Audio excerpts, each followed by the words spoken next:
જે કરો તે બેસ્ટ કરો. અત્યારે હું સેમિનાર લઉં છું, બેસ્ટ લો. તમે સેમિનાર ભણો છો, બેસ્ટ.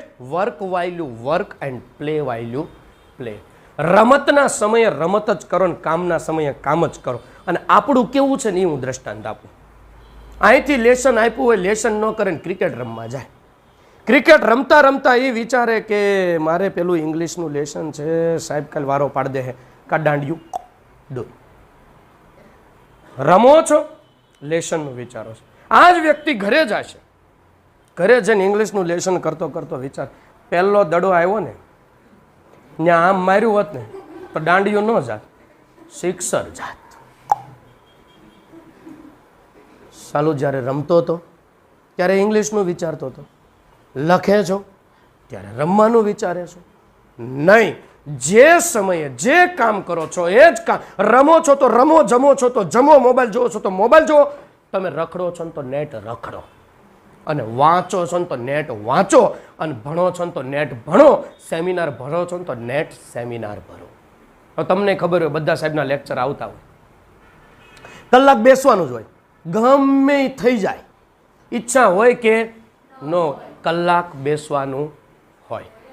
તો જે કલાક બેસવાનું જ છે, બેસ્ટ કેમ નો બેસીએ, પૂરેપૂરું ધ્યાન કેમ નો. ગમે એવું ભણાવતા હોય ને ગમે એ ભણાવતા હોય ને મગજમાં થોડુંક તો ઉતરે છે, એ કંઈક તો આમાં સ્ટોર થાય જ, અને પરીક્ષા વખતે બહાર નીકળે જ. પણ જરૂર છે ફોકસ કરવાની. બેટા હું તમને એમ કહું 45 ડિગ્રી સેલ્સિયસ તાપમાન છે, તમારે કાગળ સળગાવવાનું, બહાર મૂકીને સળગશે. ચલો 80 ડિગ્રી સેલ્સિયસ તાપમાન છે, બહાર કાગળ મૂકશો, સળગશે. હું તમને એમ કહું તમને એક બિલોરી કાચ આપું, બોલો સળગશે? કેટલા કેસ સળગશે? પણ મારી એક શરત છે, બોલો સળગશે? કે તમારે એની બિંદી એક જગ્યાએ સ્થિર નહીં રાખવાની. સળગશે? નહીં સળગે.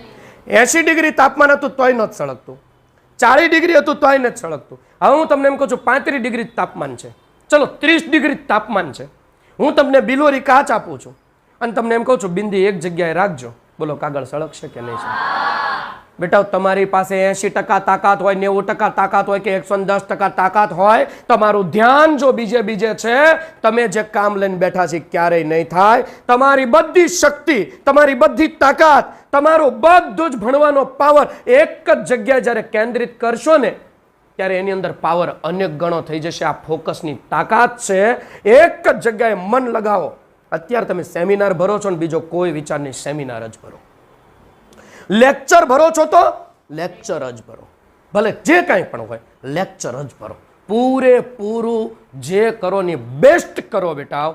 તમે ચમત્કાર જોશો, તમે કહેશો મારી યાદશક્તિ વધી ગઈ, મને બધું યાદ રહી જાય છે.